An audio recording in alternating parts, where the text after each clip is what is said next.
আসসালামু আলাইকুম। আজকে আমি এখানে দেখাবো কিভাবে আপনারা ৮ থেকে ১০ বছরের বাচ্চার জন্য পাঞ্জাবি তৈরি করতে পারেন। সর্বপ্রথম আমাদের পাঞ্জাবির সামনের পার্ট কাটিং করতে হয়।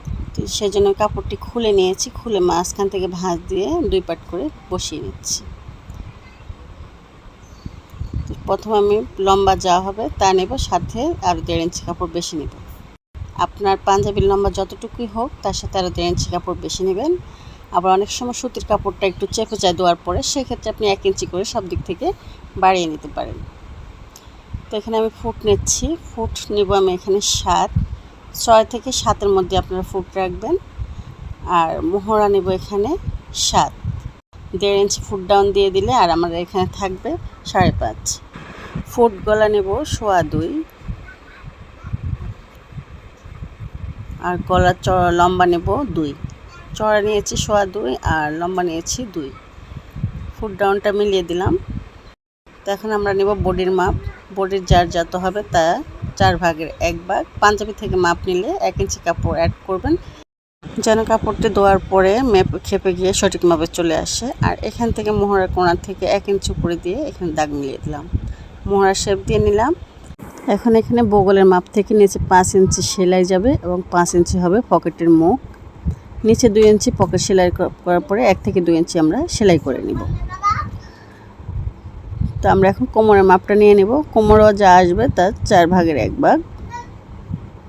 আর পাঞ্জাবি থেকে মাপ নিলে আপনারা সবসময় ১ ইঞ্চি কাপড় লুজের জন্য অ্যাড করে নেবেন, তাহলে কাপড়টি দেওয়ার পরে সঠিক মাপ থেকে যাবে। এখন নিচ পর্যন্ত এভাবে আমি গের আপনার পাঞ্জাবি যা দিতে চাইবেন তা দিয়ে নেবেন। এভাবে দাগগুলো মিলিয়ে দিলাম।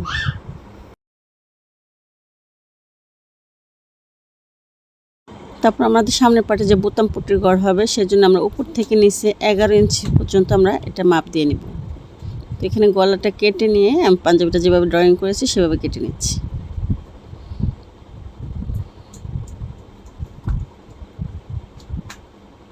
সামনের পার্টটা আমার কাটা হয়ে গেছে, এখন আমরা পেছনের পার্ট কাটিং করব। দেখুন পেছনের পার্টে আমার এখানে আরেকটা সমস্যা হয়েছে, সেজন্য আমাকে পাঞ্জাবিটা তিরা দিয়ে তৈরি করতে হবে। একে তো পাঞ্জাবি কাপড় আমি যেখান থেকে কিনছি সেখান থেকে আমাকে কাপড় কম দেওয়া হয়েছে, তারপর দেখুন কাপড়টা বাঁকা তারা হচ্ছে, সেজন্য আমার এখানে কাপড়টা শর্ট হয়ে গেছে।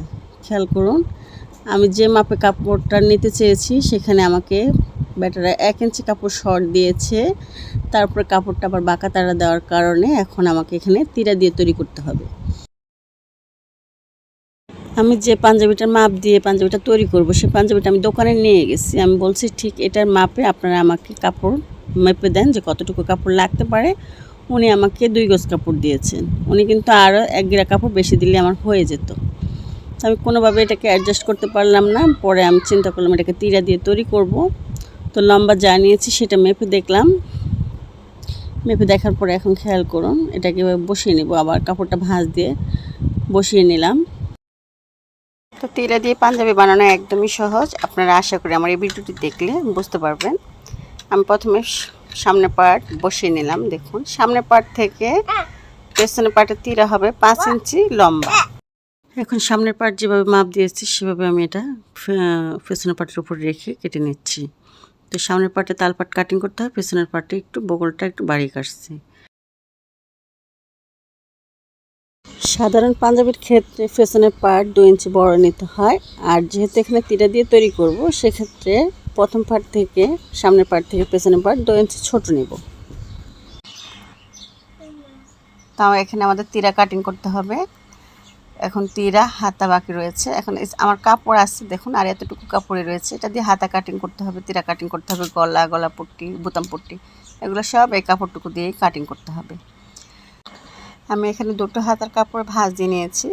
হাতার লম্বা যা হবে তার সাথে আরও ১.৫ ইঞ্চি যোগ করে নেবেন। এখানে মোহরের মাপ দিয়ে নিচ্ছি। মোহরে যা হবে তার সাথে আরও ১ ইঞ্চি এক্সট্রা যোগ করতে হবে। মোহরি হচ্ছে ৬, সাথে এক্সট্রা দিয়েছি। তো এখানে সামনের পার্ট থেকে আপনারা এভাবে হাতার জন্য বের করে নেবেন যে হাতার চওড়া আপনারা কতটুকু রাখবেন। এখানে যে মাপটা আসবে সেই মাপটা আপনারা কাপড়ে এভাবে দিয়ে নেবেন, তার সাথে সেলাইয়ের জন্য কাপড় রেখে নেবেন।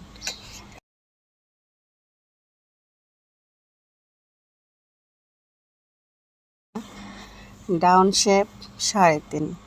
বড়দের হলে 4 রাখতাম, যেহেতু বাচ্চা মানুষ তো 3.5 রাখলাম। সুন্দর করে এভাবে আমরা এভাবে হাতে শেপ দিয়ে নিব।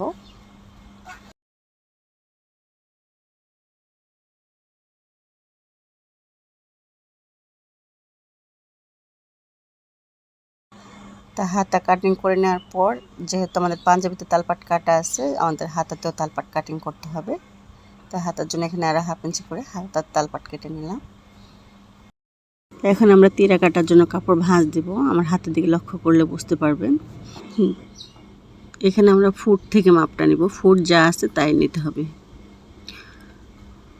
ফুট থেকে মাপ নিয়ে প্রথমে কাপড়টাকে এক ভাঁজ দিয়ে নেব। যেহেতু আমরা পাঞ্জাবিতে চেকটা আমরা সোজা দিয়েছি, কিন্তু তীরার কাপড়ে চেকটা সোজা দেওয়া যাবে না, এটা আমাদেরকে বাঁকা করে দিতে হবে।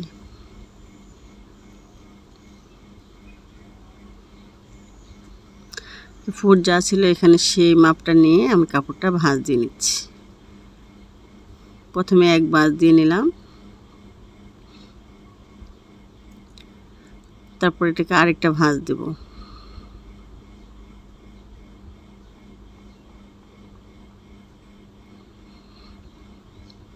এটা লম্বা রাখছি 4.5, যেহেতু কাপড় কম তো আমি 4.5 নিয়েছি, আপনার 5 ইঞ্চি নিলে ভালো হয়। এখানে 1.5 ইঞ্চি ফুট ডাউন, গলার চওড়া 2.25 আর লম্বা 1।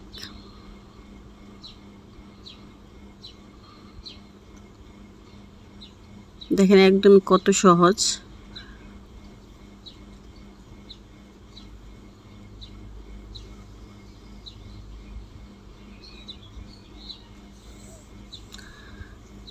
তো আমাদের তীরা কাটিং কমপ্লিট। এখানে আমাদেরকে তীরা হচ্ছে 2 পাট কাপড়ে তীরা হতে হয়। এখন এর মাঝখানে সুন্দর করে ভাঁজ দিয়ে মাঝখান থেকে কেটে 2 টুকরা করে নেব। এটাকে আমরা এইভাবে জয়েন্টের আগে আপনাদেরকে দেখিয়ে দিচ্ছি কীভাবে আমরা এটা জয়েন্ট করব। এইভাবে এটা সেলাই করে জয়েন্ট করব। এখন দেখিয়ে দিয়েছি যেন সেলাই করতে আপনারা বুঝতে পারেন ভালো করে।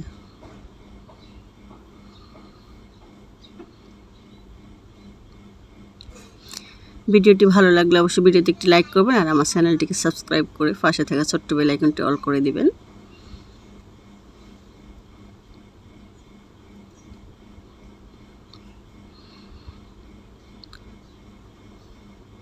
এখন যে কাপড়টি আছে এটা দিয়ে আমাদেরকে পকেট তৈরি করতে হবে, বোতাম প্লেট এবং কলার তৈরি করতে হবে। আমি পকেটটি এখনই তৈরি করব না, কারণ কলারে জোড়া দেওয়া যাবে না। পকেটে চাইলে আমরা একটু জোড়া দিতে পারবো, কিন্তু সেজন্য আমি এখন আর পকেট তৈরি করব না। কলার তৈরি করার পরে পকেট তৈরি করে নেব। তো এখানে বোতাম প্লেটের মাপ দিয়ে বোতাম প্লেট কেটে নিলাম। এটা হচ্ছে মানে 1 ইঞ্চি চওড়া থাকবে, 2 পাশ থেকে ভাঁজ দিয়ে নেবেন। এখন আমি আপনাদেরকে এটা সেলাই করে দেখাবো, সেজন্য আমি প্রথমে উপরের কাপড়গুলো সরিয়ে নিচ্ছি। তার একটা জিনিস খেয়াল করুন, আমি কাটিং করার সময় নিচের গেরের অংশটা একটু রাউন্ড করে কেটে নেওয়া দরকার, কারণ নাহলে কোনাটা জ্বলে যাবে। তো সেটা আমি এখন এখানে কাটিং করে নিচ্ছি। সামান্য একটুখানি এভাবে কেটে নেবেন, তাহলে আর কোনা জ্বলে যাবে না। যে কোনো পোশাকের ক্ষেত্রে নিচে করে একটু রাউন্ড করে কেটে নিতে হয়। সেলাই ভিডিও একসাথে দিতে চেয়েছি, সেখানে ভিডিওটি প্রায় আধা ঘন্টার মতো হয়েছে, যার জন্য আমি ভিডিও ডিলিট করে দিয়েছি। সেলাই ভিডিওটা আলাদা করে দিব, একসাথে আর দিতে পারছি না বলে দুঃখিত। তাহলে আজ এ পর্যন্ত, আল্লাহ হাফেজ।